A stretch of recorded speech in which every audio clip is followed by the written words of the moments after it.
September is International Underground Railroad Month, marking the month in the 19th century that freedom fighters Frederick Douglass and Harriet Tubman took the long, frightening journey to freedom on the Underground Railroad.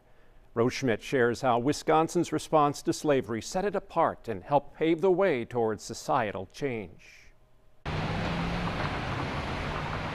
Marked with murals on the Highway 43 overpass, Joshua Glover and Caroline Qualls, and historical markers on street corners.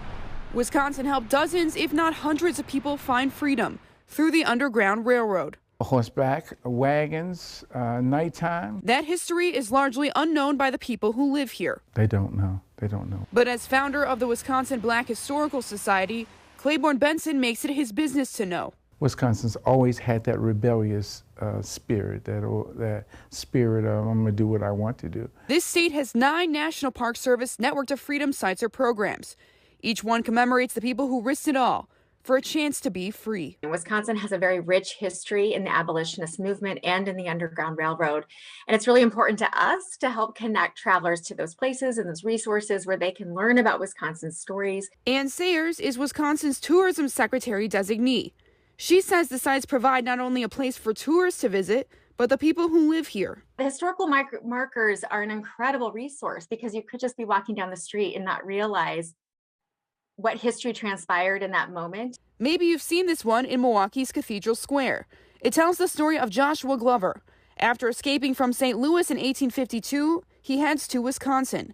He works in Racine for 2 years until someone tells that he is there. The U.S. Marshal goes and beats him up and captures him along with his owner, who is in town. Wisconsin was a free state, but the Fugitive Slave Act allowed people seeking freedom to be recaptured and taken back to the South. When people in Racine learned Joshua Glover had been captured, they came here to Monument Square to protest. Back then it was called Haymarket Square, and it was the largest crowd that had ever gathered here. And then the story goes here to Cathedral Square in Milwaukee. This is the site of the original courthouse and jail, and that's where Glover was taken.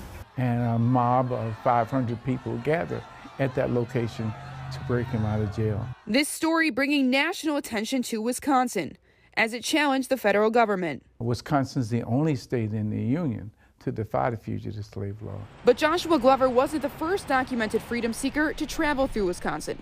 That would be Caroline Qualls, also from Missouri. On Fond du Lac Avenue, you'll find a spot where she hid, Deacon Samuel Brown's farm. Hundreds of slave catchers and bounty hunters surged on Milwaukee searching for her in almost every location they could ever imagine, and looking in people's basements and their closets, walking streets, calling her name out. Benson says she also hid in Waukesha and Burlington, 2 cities that had some of the most abolitionists of the time. They were staunch Republicans who firmly believed that the expanding of slavery, especially to the West, was not okay. He points to Waukesha's newspaper, which was named for those political thoughts and feelings. Of course, it didn't really mean that those people liked African Americans. It meant that they recognized that they had rights too as human beings. Other sites across the state also feature railroad stops.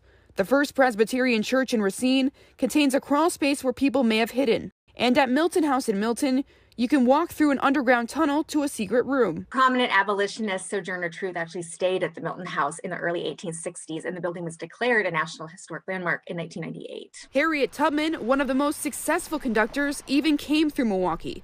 This year, a park on the north side was renamed in her honor. Across the state, there are plans for more signs and plaques to honor other places that helped usher people to freedom. See the footsteps there? Qualls and Glover are the most famous cases, but there were many more.